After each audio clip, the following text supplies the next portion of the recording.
Welcome back to another week of Instigating with Clarkey and Drury, brought to you by our friends at Conway Furniture, Highway 86, east end of Listowel, our friends at Larry Hudson, Chevrolet Buick GMC, and of course the Listowel Squash Courts.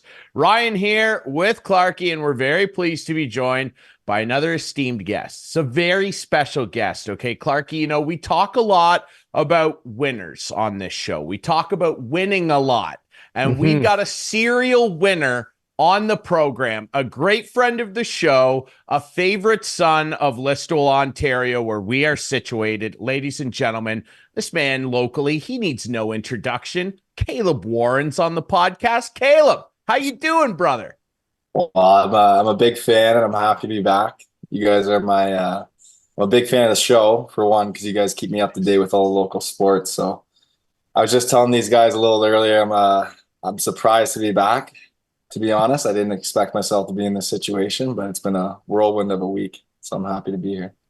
Well, it's great to have you, and it has been a whirlwind, and let's dig right into it. Now, everybody in town here and around the area already knows you as an all-time great Listowel Cyclone, a captain, a winner, 2 back-to-back Cherrey Cups, the first ever Sutherland Cup in Listowel Cyclones history, a great OUA player, and now another title on your mantelpiece, the OEHL Cup, a champion with the Minto 81s. Warzy, do you ever walk into a locker room now and just expect not to win at the end of the year? Seriously.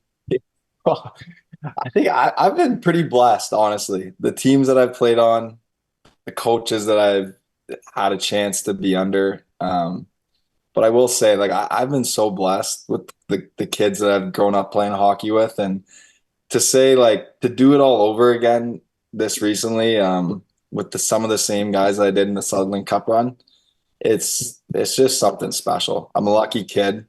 You can say winners win and stuff, but it's a whole lot more to it than that. And I think I'm really blessed to be part of this group that's had so much success over the years. Walk us through the season with the Minto 81s. When did you think maybe this year was a little bit special and you had a chance to go all the way? Yeah, it was.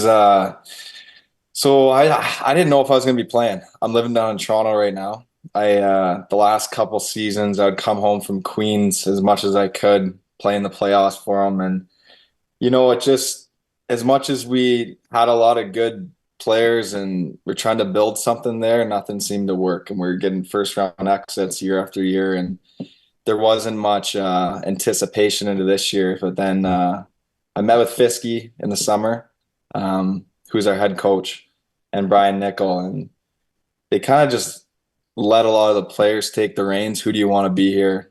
Who can you get to be here? And the tough thing with senior hockey is it's tough to get that full commitment from a lot of guys. So you're playing half the season with not the roster that you're going to be going into playoffs with. So I think that kind of helped us in a way, because we got the playoffs and we kind of snuck under the radar a little. We came third.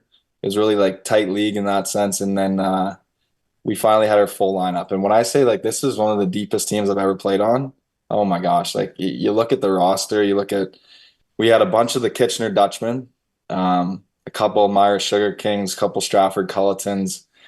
And it was pretty much the leaders from each of that group from the years that I played in it. And we brought them all together. And it just meshed. We had 3 or 4 lines, and you could just see by the end of playoffs, like, it was just, and honestly, we wanted to win. And I think we realized that we had a team to win maybe around Christmas, but it was a matter of getting the full lineup out, which we just didn't have all year. And once we did, it was just, I didn't think anyone could compete in this league with us. And that's kind of what it turned out to be.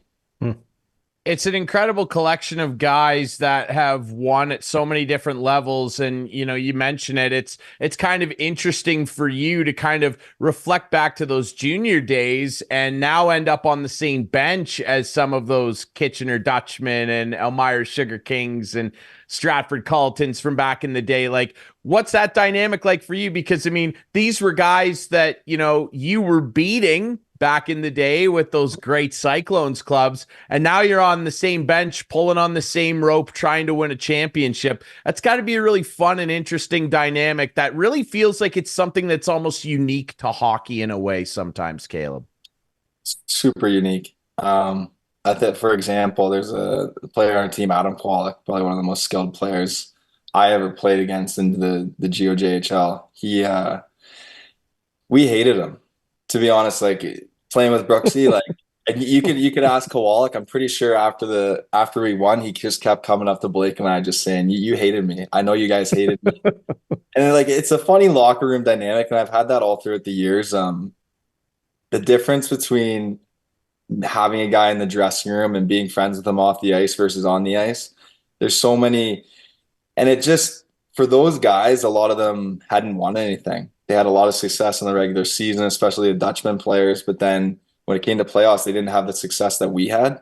And I think that's where we garnered a lot of respect from the guys. They would listen to us, and I think you're able to kind of capture a locker room in that sense. You have a group that's proven winners and been able to do it before, and you can kind of, it's a lot easier when you have a good group of guys that are willing to listen to you and it just, I think the good part about it all was we brought some of the leaders from each of those teams, and it was a really easy locker room to lead. And we're men now. Like I'm 26 years old, and you're not going to change a player or change their identity as a player at 26 years old.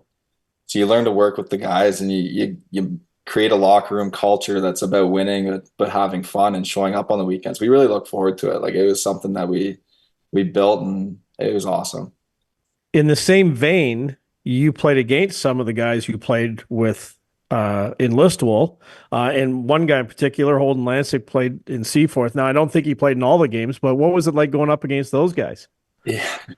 Lanny's like the perfect epitome of a guy where he's the most lovable guy off the ice, but on the ice, I would hate playing against him. And in that first series against Seaforth, God, he ever get like up on our nerves, and it was hilarious. But like once you meet these guys off the ice, you realize they're just another human. They're exactly like one of us, and it's kind of cool. It's cool to have that rivalry on the ice, and I think that's the thing about senior hockey too that you don't get in junior or anything before is after each game, no matter win or loss, playoffs, finals, or anything, both teams go to the beer gardens after and have a little meal together, and no matter what happens on the ice. So it's like and you think of a guy like Holden, he had a lot of success in Seaforth, and he kind of did the same thing that we did in Minto this year. He brought in he enforced a really good culture there, and they had some success for 2 years, and we were lucky to get out of the first round by them.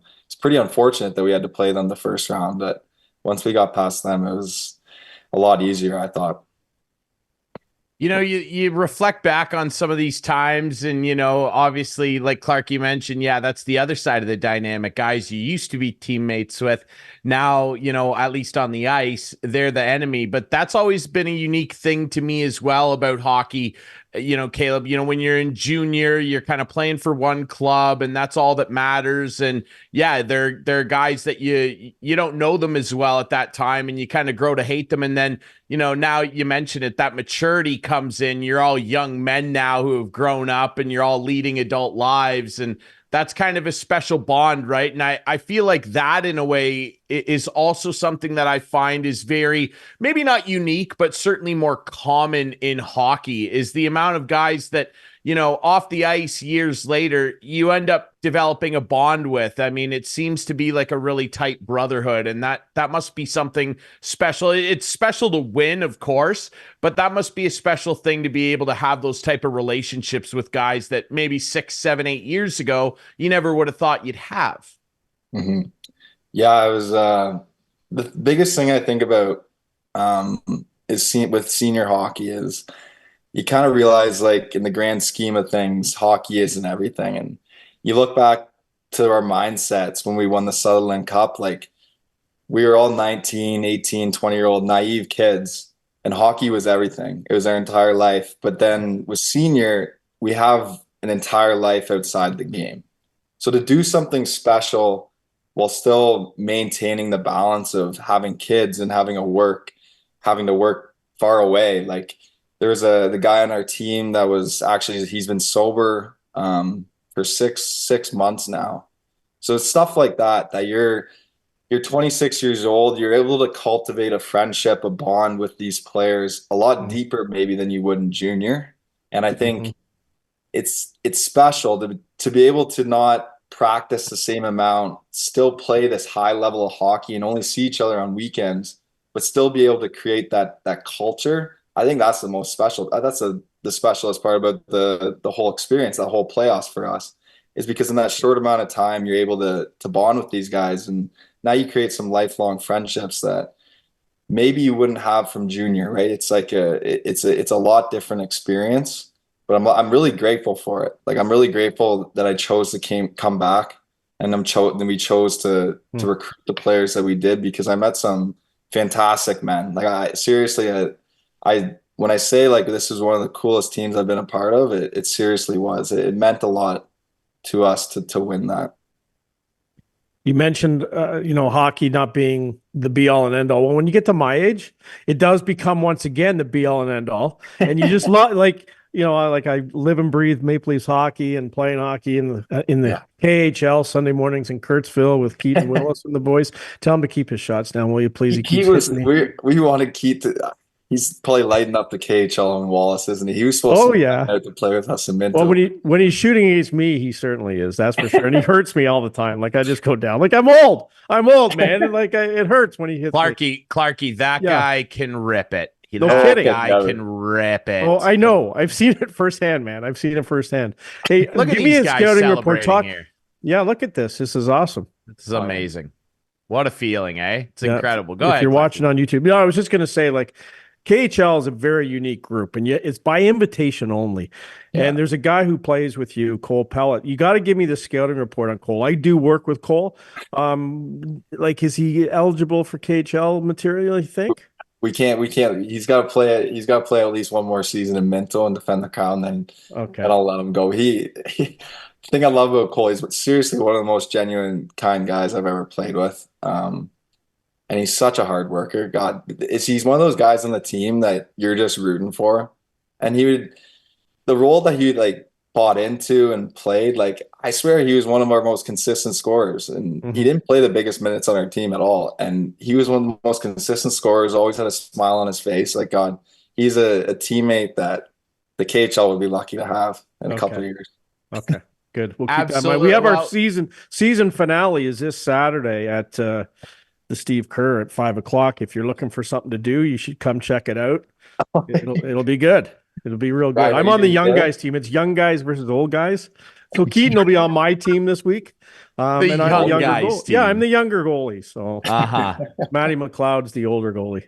There you go. All our viewers here seeing the celebration here at the OEHL Cup, courtesy of our friends over at 519 Sports. Support them if you can. Our buddy Darren Stevenson does a great job covering local sports.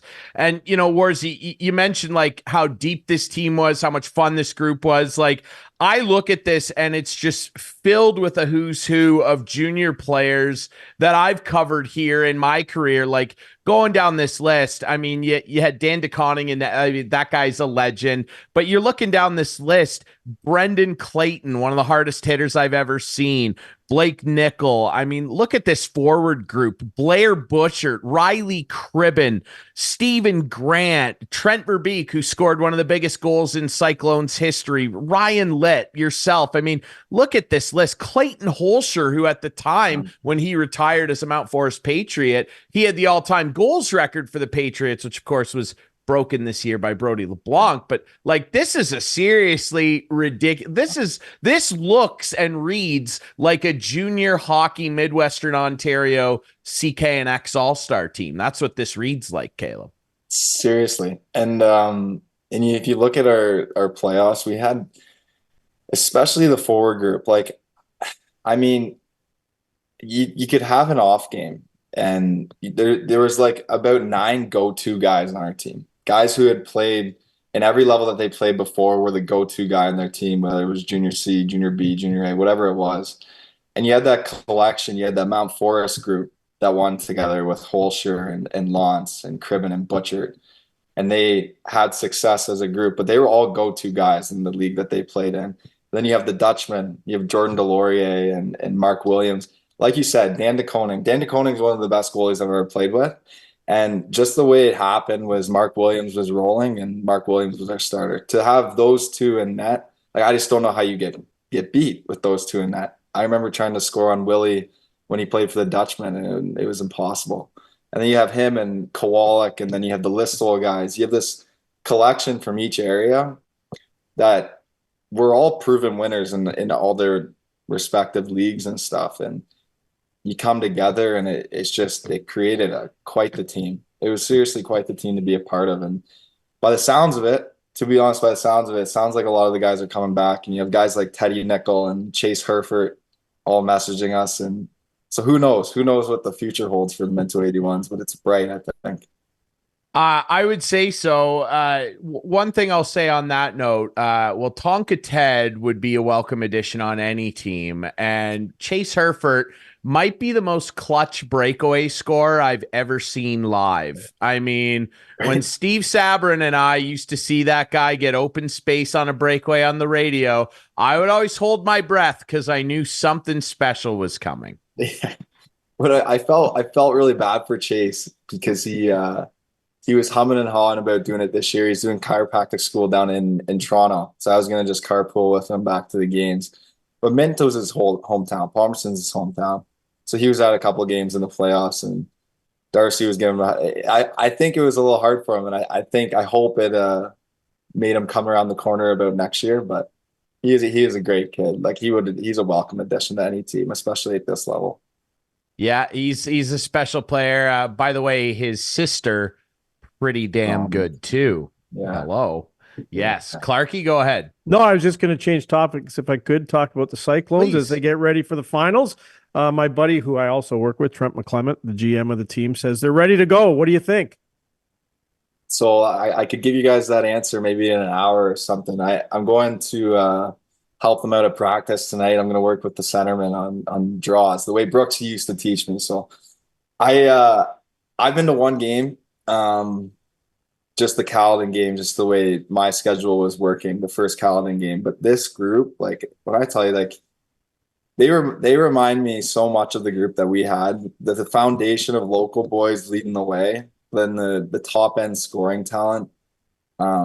It just reminds me of the group that we had. And Pete Nickel actually told my dad the other night, he said he thinks this group would have beat our Cherrey Cup group. So it's been a debate going around the room, and I guess they got to prove that that's the case by winning the Cherrey Cup. But like seriously, like for the town of Listowel and this organization, it's led extremely well, like straight from the top with Greg McNiven.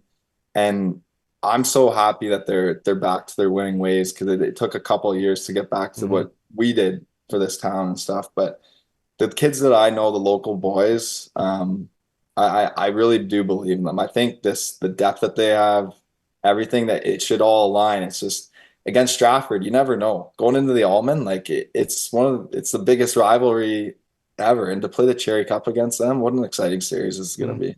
And I hope I really want to be part of it. It's so fun.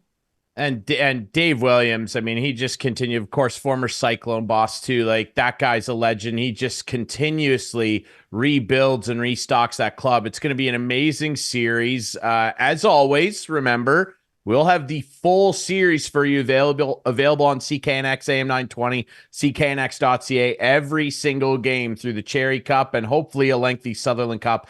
Will be on the air. I'll be on the call for the first game. And obviously, Wars, you kind of joke about the debate about which team might be better. I obviously have a little bit of a bias toward you and the group, right? And Sabby would too, Steve Sabrin, who calls all the games, because CKNX junior hockey started in 2004, 2005 with the first Cherrey Cup run for the Cyclones. And Steve waited a long time for that Sutherland to come around, much like the franchise did. So we would have a bias toward your crew. I think your crew might be just slightly better, but that's just me.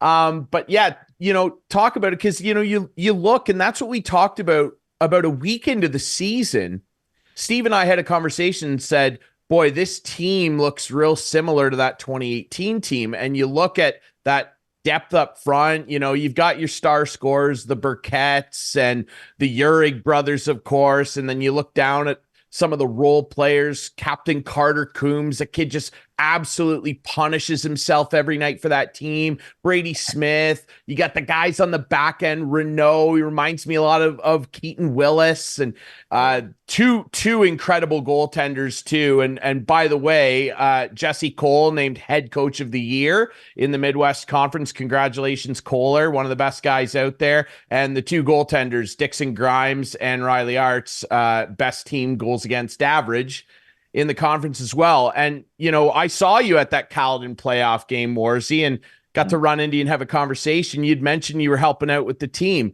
That must feel incredibly special to you. Like, you're a Listowel boy. It meant so much to you. You were the first guy I interviewed on the ice when the Sutherland Cup got raised. Yeah.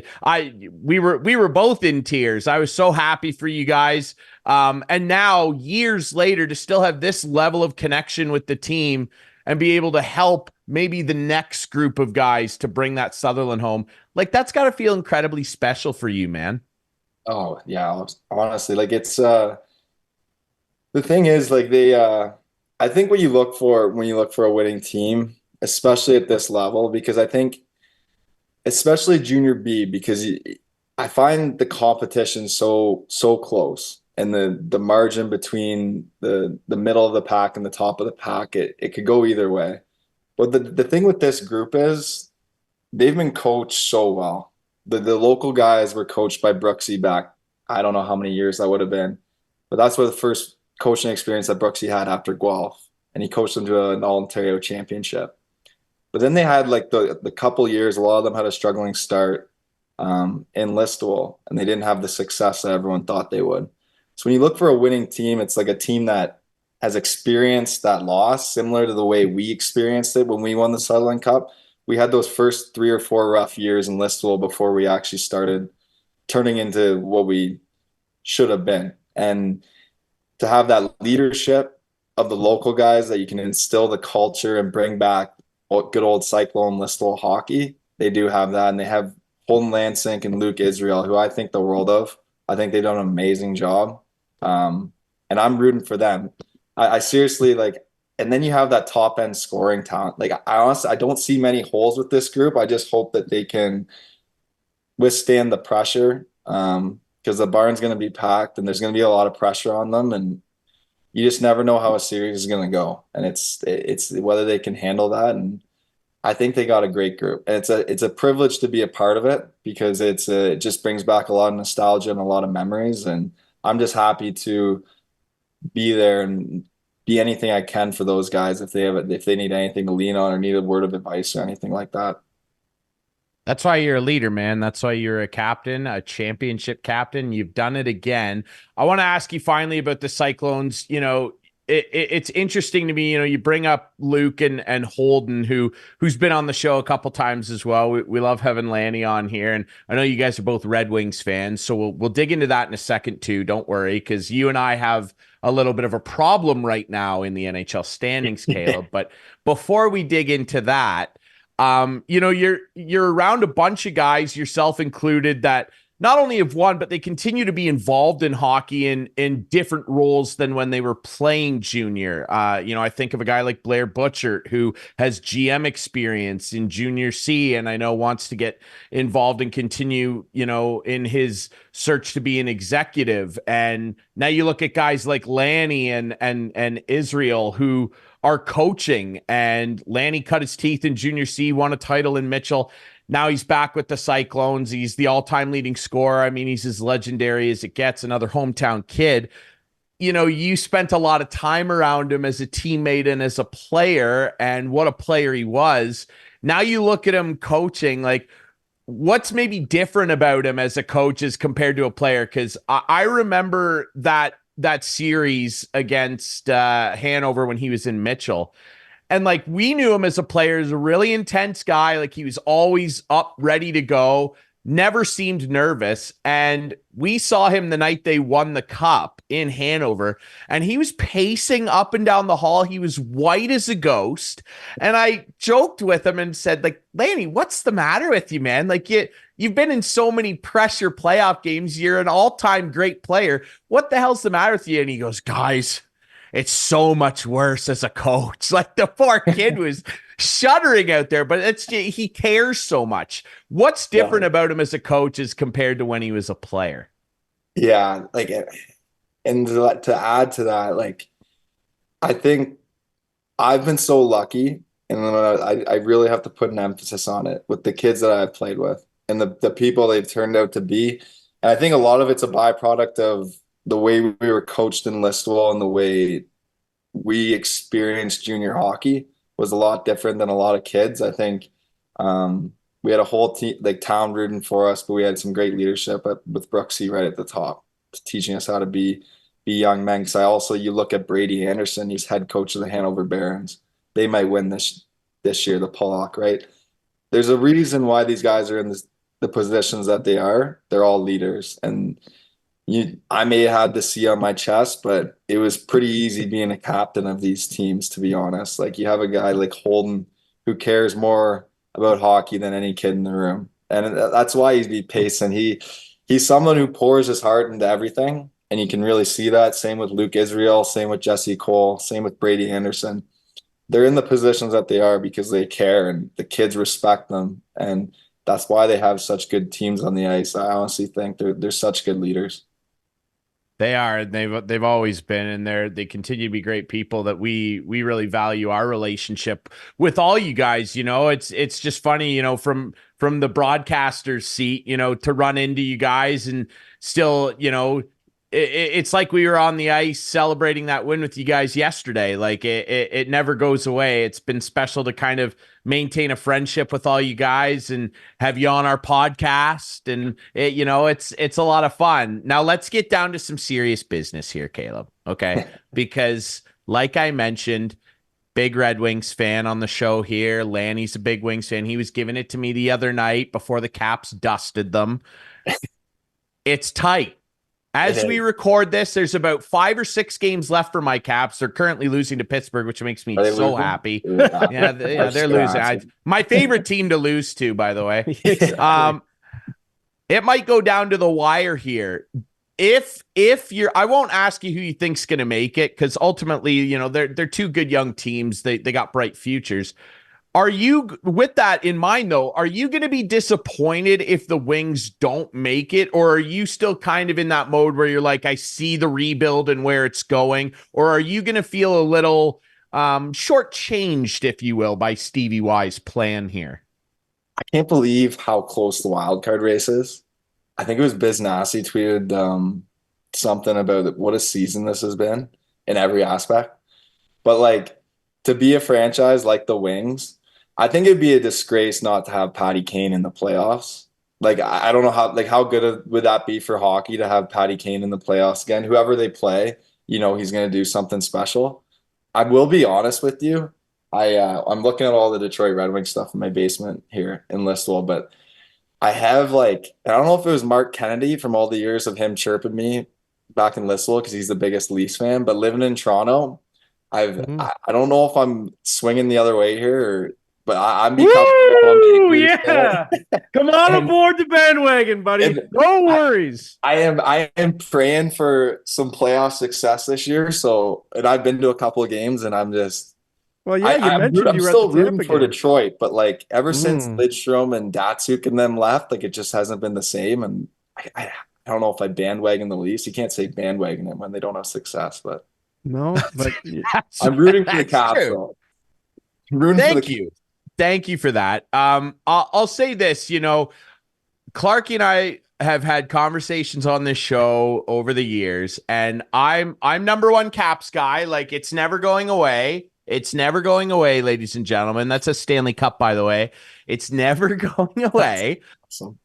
But I will say as well, I'm not on the bandwagon, but I am a cheerleader for my friends. And despite the disagreements we have on the show, Clarkey's a buddy of mine, and I would like to see the Leafs do something for him as well. So I feel where you're coming from, but I will say this. Don't ever lose that passion for the Wings. The Winged Wheel is a special franchise too. You can't, Lanny will disown you if you disown the Wings. Oh, I know. Don't do it. He's a passionate. Okay, forget about the Red Wing talk. So do you think the Leafs are better heading into the playoffs this year than they were last year? Absolutely. So do I. I watching them, and I think it's like a culture change. I think Ryan Reeves, like, he's really coming around. He has. And Domi and Bertuzzi and the back end, like how mean they are and big they are, they're gonna be brutal to play against. And like, I swear, it's no matter how good you look in the regular season in the NHL, it's just like whoever has the grittiest team on the blue line, like Florida did last year, usually goes far. And they finally got that secondary scoring too. Like, I don't know who's going to be in the game one lineup and stuff, but they have some real talent on their third and fourth lines. You just hope you don't know.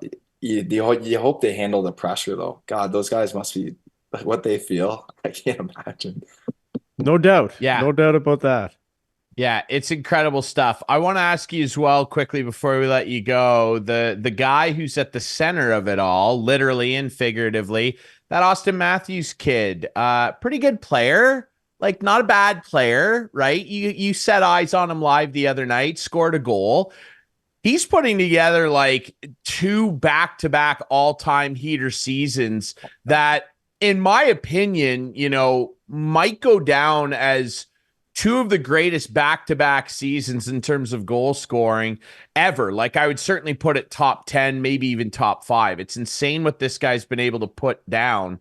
Like, do you think, because there's a lot of chatter about it lately, do you think if health aside, hopefully he's healthy, do you think there's any realistic chance that someday we could be talking about him breaking Ovi's all-time goal record?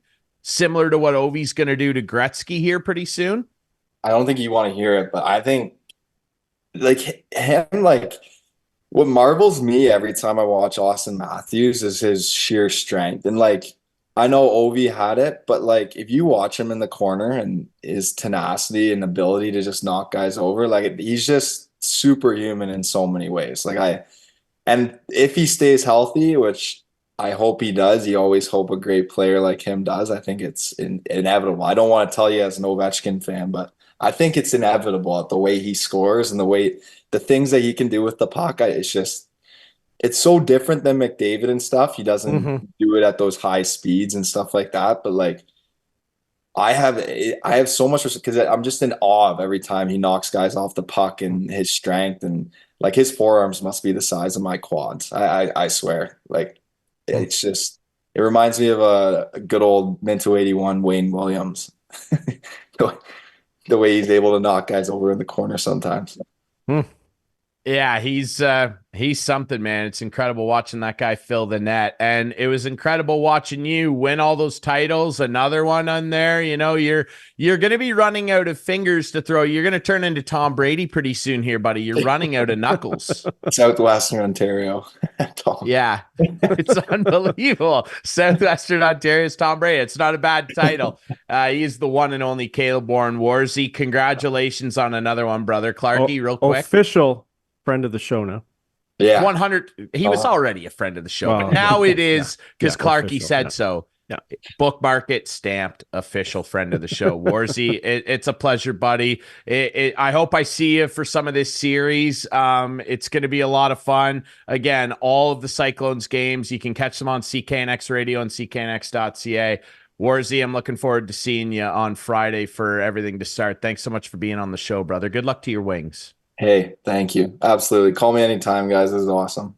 Go Leafs, go. All right, everybody. Yes, go Leafs, go. A shocking bandwagon join here by our buddy Caleb Warren. And hey, you know what? Warzy's a winner, so maybe some of his winning mentality will rub off now that he's on the bandwagon. You never know, Clarkey. You're going to welcome a guy like this. You need him. Absolutely. We'll take a quick break. When we come back, Clarkey and I are going to dig more into what's been, as we just talked about, a ridiculous race to the finish here in the NHL. And the Jays are hot, red hot. Oh, the Jays, maybe aren't they're they not. ever Maybe they're red not. hot? It's incredible. The computers must be on fire in the office. We'll talk about that next here on Instigating.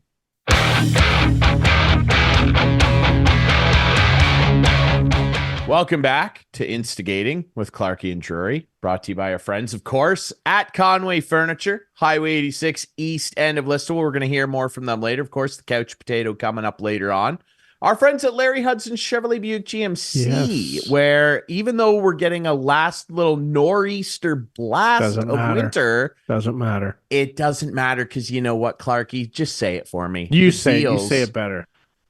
the deals are hot. No matter the temperature. That's No right. matter. The That's deals are right. hot. And the deals are it's- hot right now.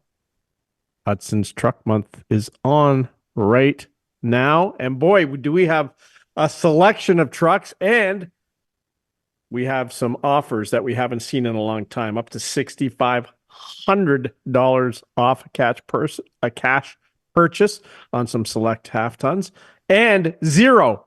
I said zero.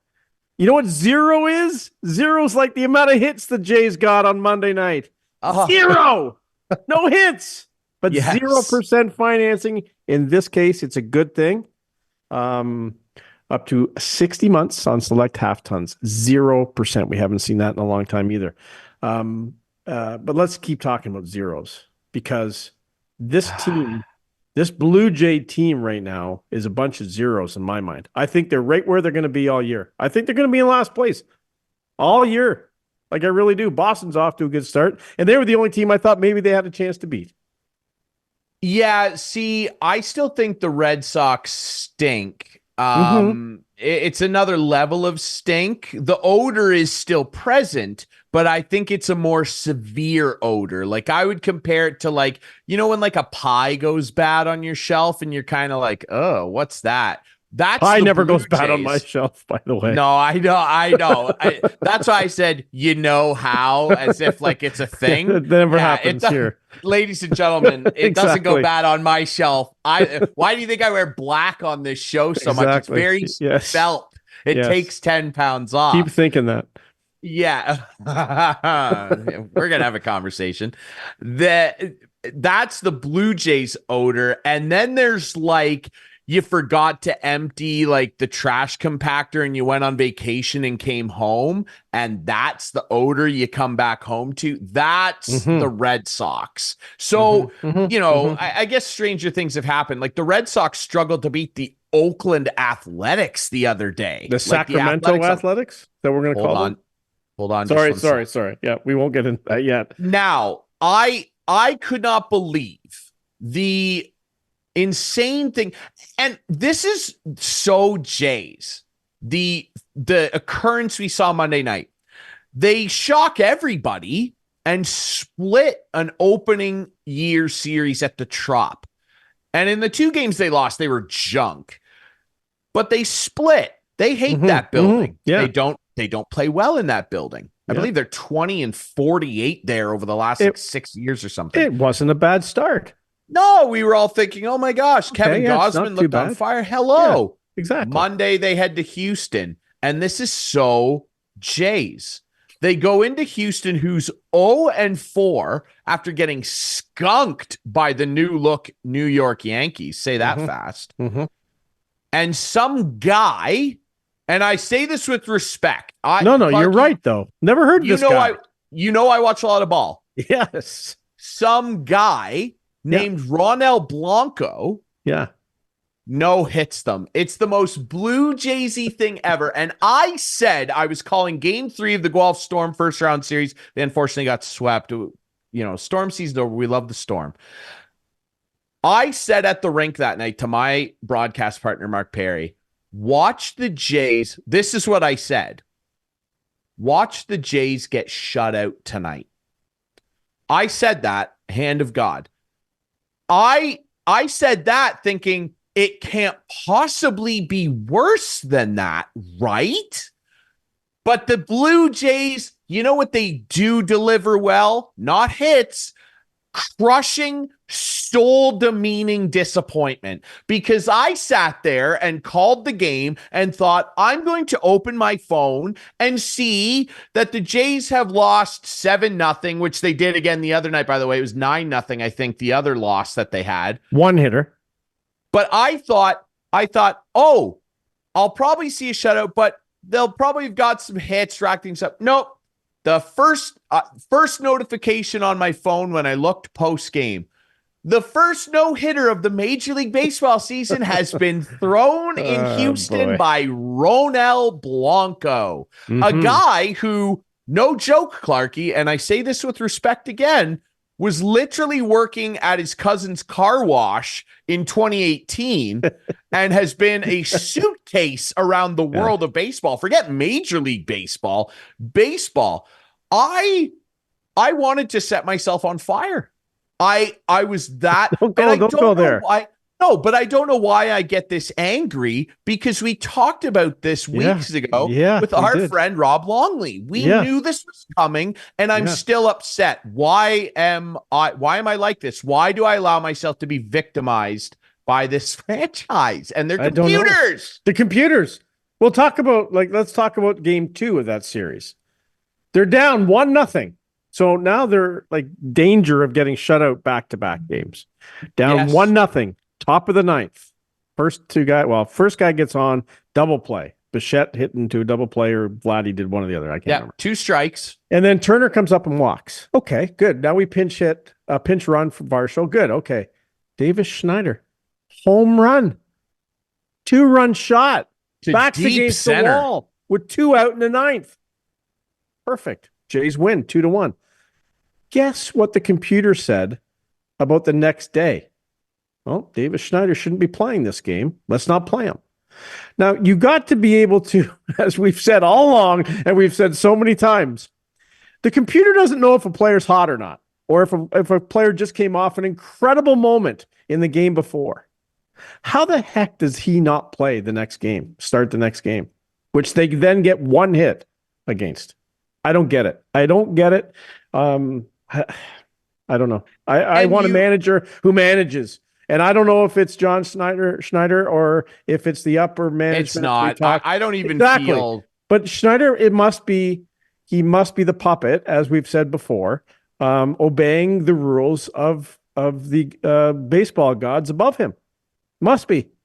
I can't even muster any actual emotional or analytical feeling about John Schneider as a manager anymore, because I don't think we have ever or will ever see what he actually is as a manager, because the situation that he is in doesn't allow him to manage. And I think that he will probably, after this season, end up somewhere else, do a great job potentially. I don't really think maybe not. He'll land somewhere else. I would equate it, because I love the Jays, and everyone knows on here I'm a much maligned, as we all are, Oakland A's fan. I would equate it to Bob Melvin in Oakland. Different situation, but here's where it all, follow me along this journey.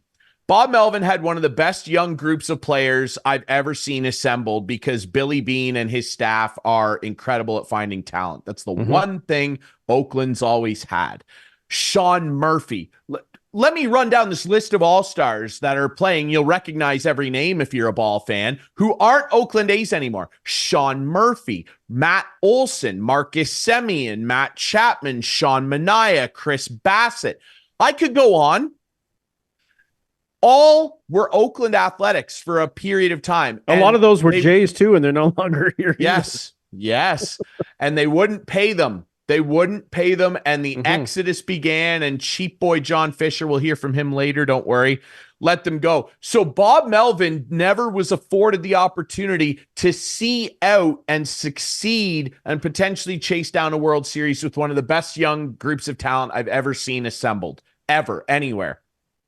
John Schneider's in a similar situation where he's not allowed to show us who or what he is as a big league manager. We know he can win at, in the minor levels. He's done so. He managed these guys in AA, won championships down there. We know that he has winning pedigree, but the difference was there wasn't a computer genius running the team. And I don't feel that we will ever in this market, as Jays fans in this country, truly ever be able to say, no one can tell me to my face with confidence, and I believe them, I think John Schneider is a bad/good manager. Yeah, how the hell are we supposed to tell, Clarkey? No, we can't. We can't tell because of what we've just said.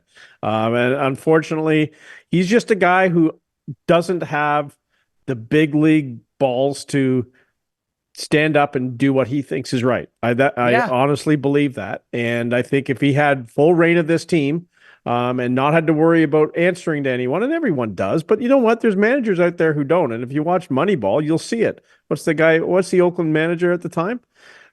Moneyball, when Billy Beane just kept changing his players because he wouldn't play the players he wanted them to play, so he kept trading them, like Jason Giambi and those guys. It was an older. What was the manager's name? I can't remember. I'm kicking myself right now because I'll look it up for you because that's a key. And to be fair, in that movie, by the way, and they even said it afterward, he was portrayed very unfairly. Oh, really? Okay. Yeah. Because the movie really dramatized the team and this underdog plucky new wave thing. And it really emphasized Billy's side of the story. They ignore the fact it was Art Howe. Who was a beloved major league manager, player, all of it. But he managed. You give me the players, Billy, and I'm going to manage them. And that's the thing. It's not. I mean, and who knows what they embellished? But like Cedal Gaston, I'll tell you, and managers who just managed last year in the major leagues and won. They have pedigree, and they're not going to go by computers. Like, I don't understand. If the computers have won championships in the past, then fine. But to me, it seems like it's the old school managers who are saying, you give me the team and you leave me alone, that are winning. Look, and again, and I want to stress this for everybody.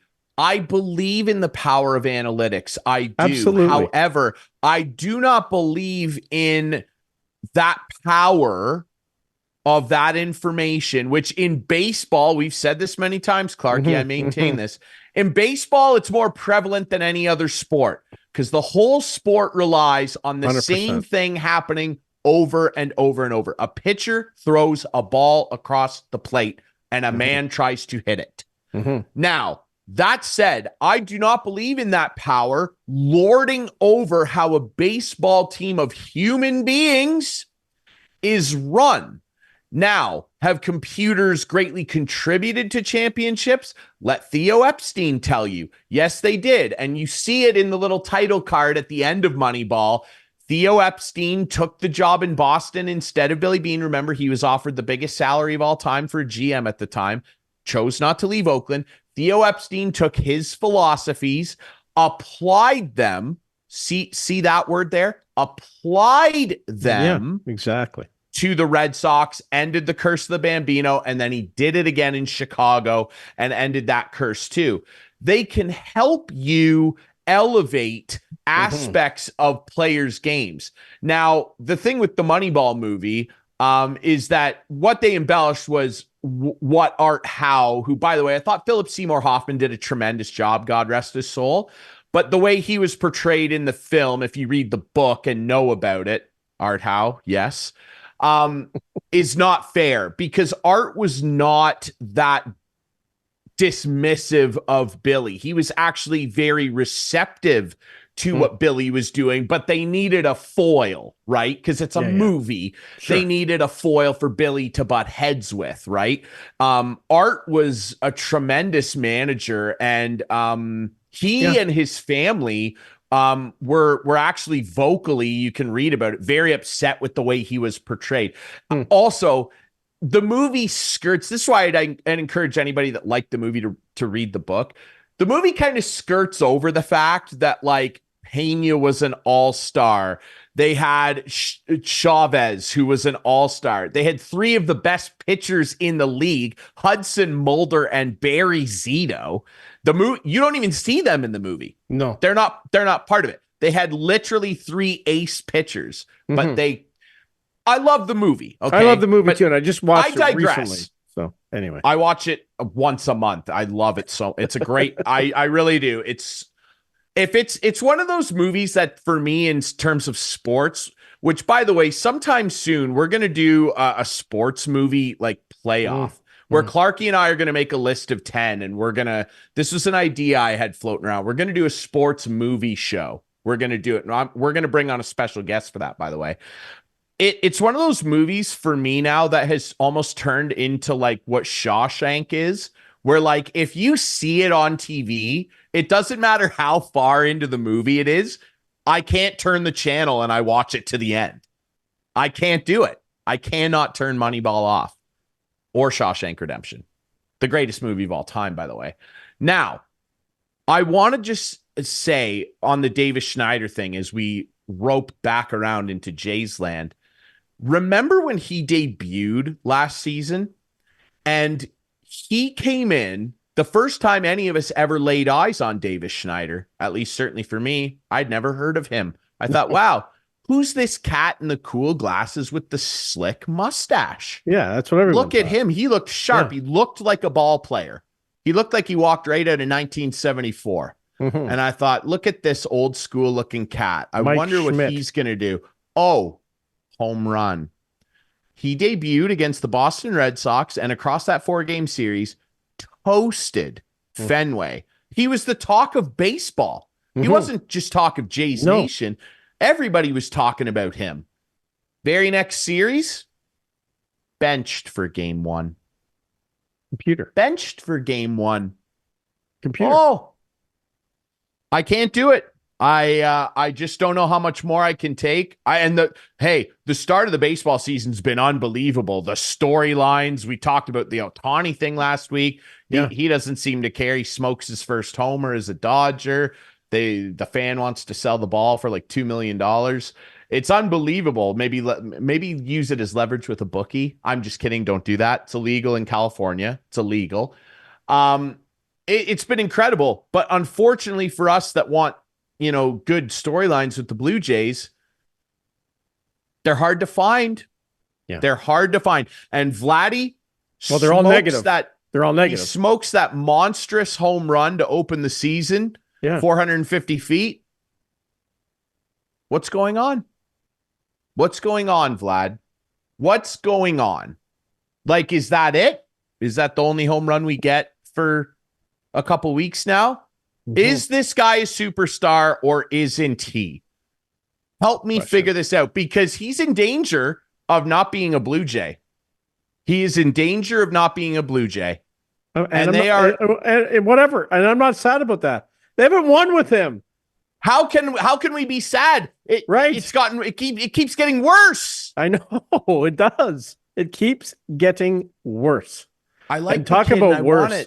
Like I don't know if you watched the what game was it? The Houston game. I think it was the middle game of the series, but the Sportsnet broadcast. Like, in all due respect to Buck and Dan, they didn't know. Like, they got to get some help, and that where there was a pop-up to Kirk, and he nonchalantly tossed it back to the pitcher, and a guy tagged from first and ran to second. They had no idea. And then they were showing the replay from behind the plate to show what happened while Kirk was picking off Altuve at third base. We never saw that either. And Dan didn't see that either. It was a disastrous inning for Sportsnet. It was just awful broadcasting. It was terrible. So what happens when you don't send guys to the games? So what happens when you Well, they do. I mean, Dan's there. He's at the game. Buck and Dan are at the game, and they have a spotter up in the booth. Yeah, they are. 100%. They're there. They showed them in the booth the other night. They go, but Ben Schulman and the guy who he has with him on the radio, his name's escaping me right now, are not there. They don't send those guys. But they'll send Ben Nicholson Smith to write online about the game, and they'll send him there. Because online is way more important than radio. Anyway, don't get me started. Don't get me started. You're driving the bus here, brother. Don't get me started. It's just, I felt bad for Dan and Buck because when they go to a replay, their job is to look at the monitor and react. They can't look at the field and the monitor at the same time. But the truck should be watching what's going on. Because when they went back from the replay, Altuve's in, like, the whole Jays team is in the dugout, and Dan's like, what just happened? Broadcasting 101, brother. They picked the guy off at third base. Anyway, bad timing for a replay, and it really sewered them. Broadcasting 101. Yeah, for sure. There it is. Well, yeah, we're getting redder here. Or at least I am. I'm going to be matching the stop sign back here, and I got to stop talking about the Blue Jays, okay?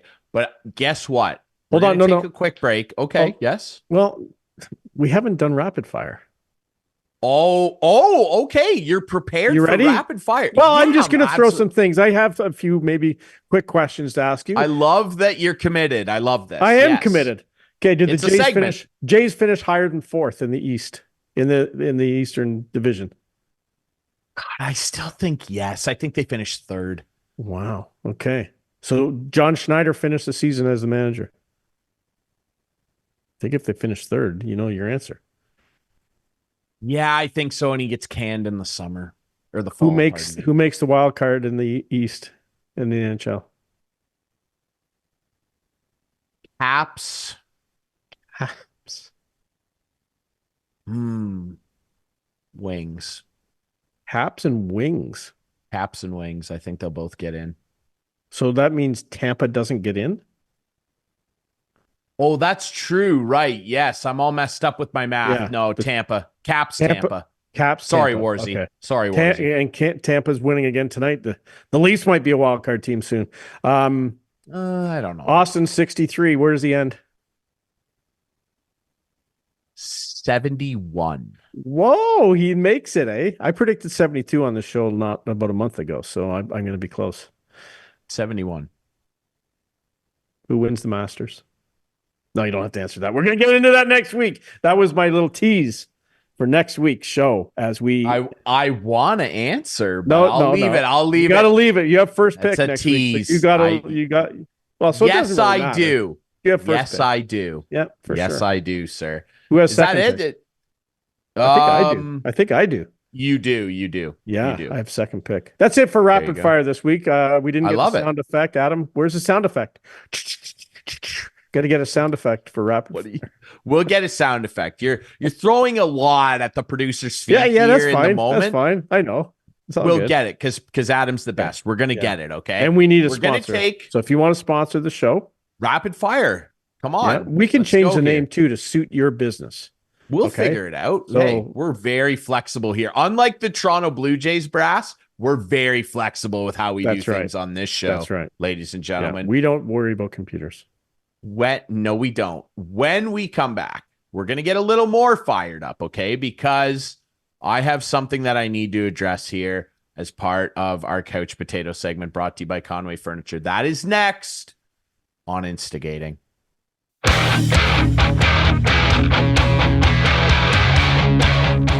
Back to wrap things up here on Instigating with Clarkey and Drury, brought to you by our friends at Conway Furniture, Highway 86 East End of Listowel, Larry Hudson, Chevrolet Buick GMC, and of course, Listowel Squash Courts. Time for our favorite segment. It's our title segment, Couch Potato, brought to you by our friends at the aforementioned Conway Furniture, Highway 86 East End of Listowel. Clarkey. I think for the last time this year, I'm going to put the appropriate hat on, but this hopefully will be the last time. Yes. No more toques. This is it. Yes. Right, Mother Nature? It's over. This should be it. One last nor'easter, all right? Now, as no always, more nor'easters. Done. As always, I want to quickly read this because I just saw it. Quickly. Okay, read it. On the Blue Jays note. Last thing. The Blue Jays are the first team in modern MLB history since 1901 to be victimized by a no-hitter and a one-hitter within the first 7 games of a season. Thank you very much, computers. The computers are wrong.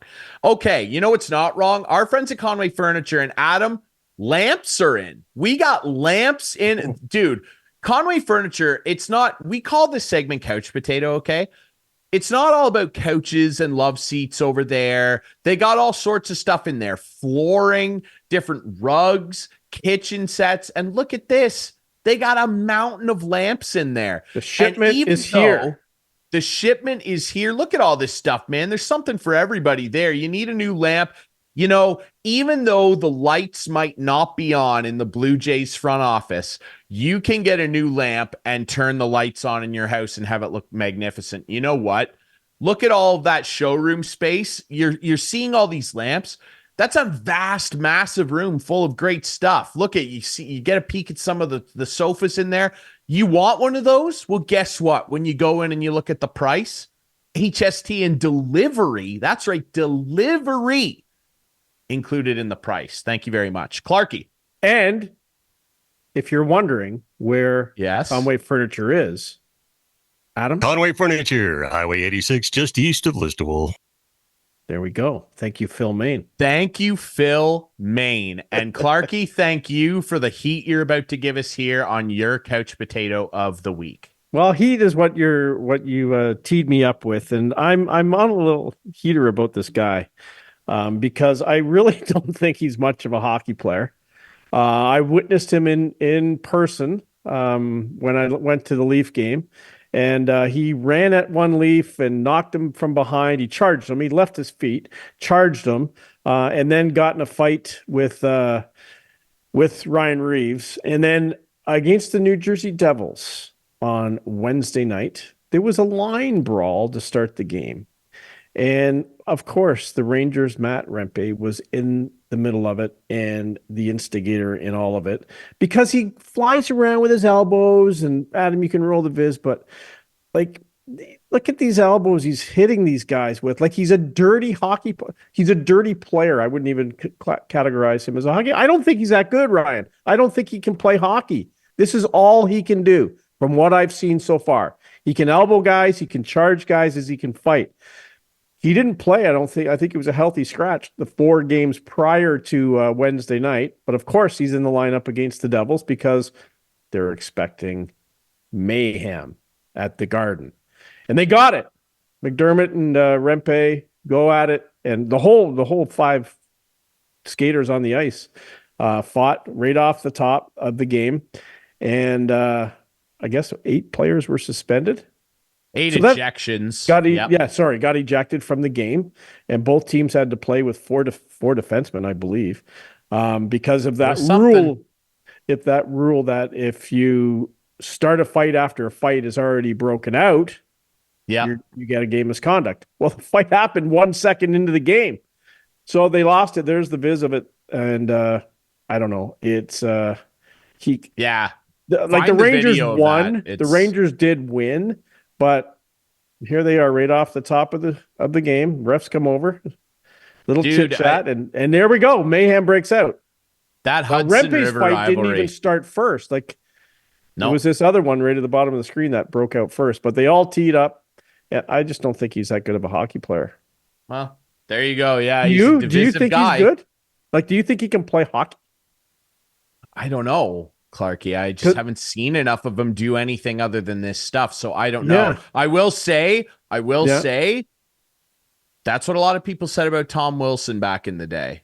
Let's see what this guy turns into. Tom Wilson's a 20-goal scorer. He's a Stanley Cup champion. I'm willing to be patient, but this guy's got to get himself under control. I respect that he stood up because the Devils, they wanted him, and he stood up and fought. That he's been requested to fight a lot, including that night you were there against Reeves. Reeves was going at him all game. Finally, he obliged and really didn't need to. So I respect that he's there. He answers the bell. You got to respect that. And Travis Green and Peter Laviolette go at it as well. I don't know what they could have been going at. Like the visiting team has to set their roster first. So I don't know. Laviolette didn't have to put those guys on the ice at first, but whatever. Like, I don't know what they could have been possibly arguing about. It's a hell of a thing. My buddy Travis Green, I knew Travis really well when he played for the Leafs. I hooked him up with a vehicle. Well-liked guy. Close. Yeah, he was a good guy. Well-liked guy. Him and Darcy Tucker were good buddies. He's a popular dude in NHL circles for good reason. Matt Rempe, you're my couch potato this week. And before we move on, the pride of Sauble Beach, Curtis McDermott, was fighting him, right? Yes. Yes, he was. Yeah, well, My boy McDermott used was to the be on one the after Avalanche. that elbow that got Rempe Yeah. suspended that said, I lost respect for the kid and everything. So, yeah. Stanley Cup champion, by the way. Absolutely. Thanks for that, Adam. Yes, You're producer welcome. Adam, dropping the hot heat here. And that's what Couch Potatoes all about. And it's my turn now. And I'm going to get some video assistance. This courtesy of an account on Instagram called Better. I bet I know where we're going here. Listen. Are we going? I've talked a lot, and you brought it up. You brought it up tonight, Clarkey. The Moneyball, Oakland. Yeah, I'm an A's fan, and not for much longer. Not for much longer. Okay. With this Vegas stuff, Sacramento, it's a joke they're ripping this historic team away. There's been a lot of hatred toward John Fisher and the ownership for good reason. It never ceases to amaze me how you sit there, Clarkey, and go, well, it can't possibly get any worse, can it? Ladies and gentlemen, we're going to roll the video right now, producer Adam. Yes, it can get worse. Go ahead.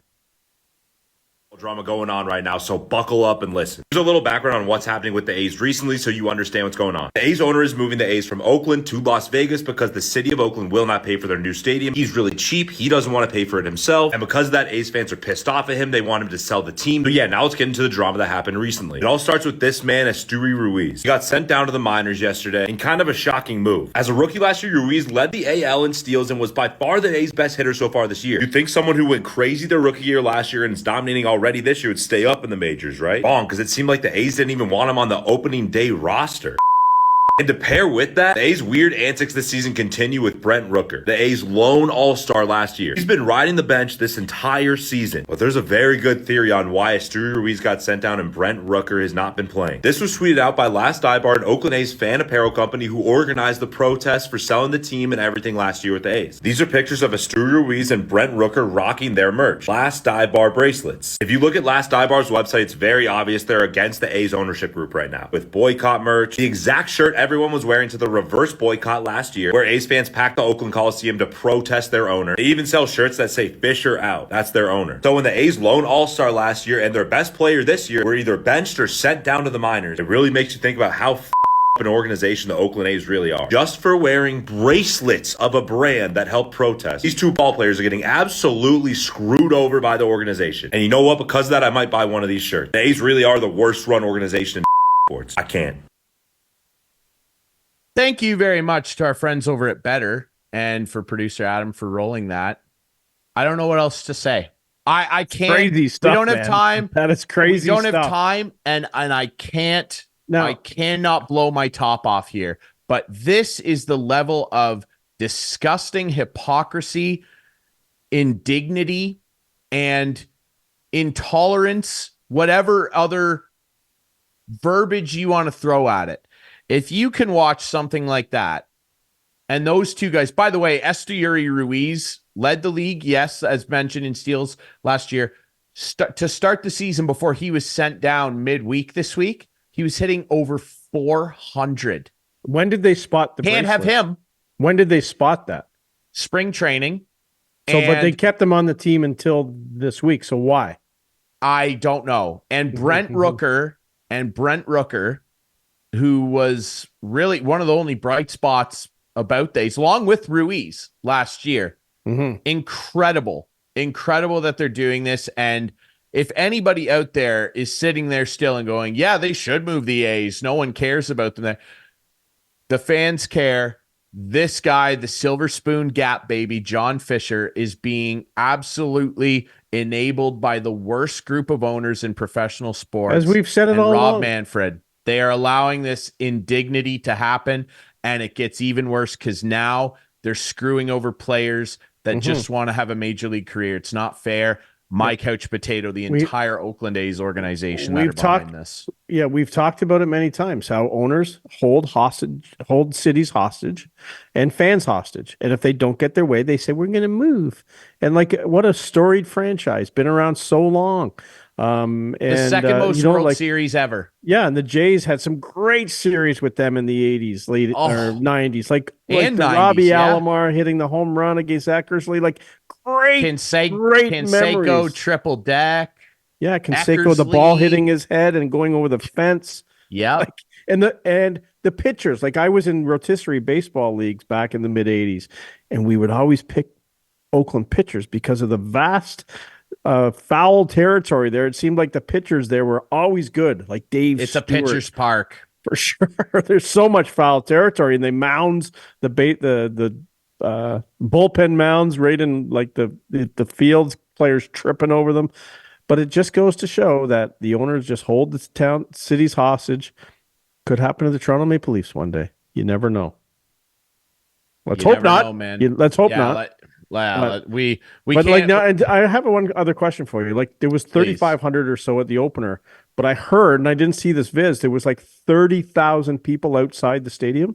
There were, yes. They had That's crazy. Gigantic opening day rally. Good for them, parking though. lot. Good. That's the thing. People say, "Oh, Oakland doesn't care. The fans are bad." They're not. The fans are fantastic, and they're sick and tired of getting kicked around by this moronic loser.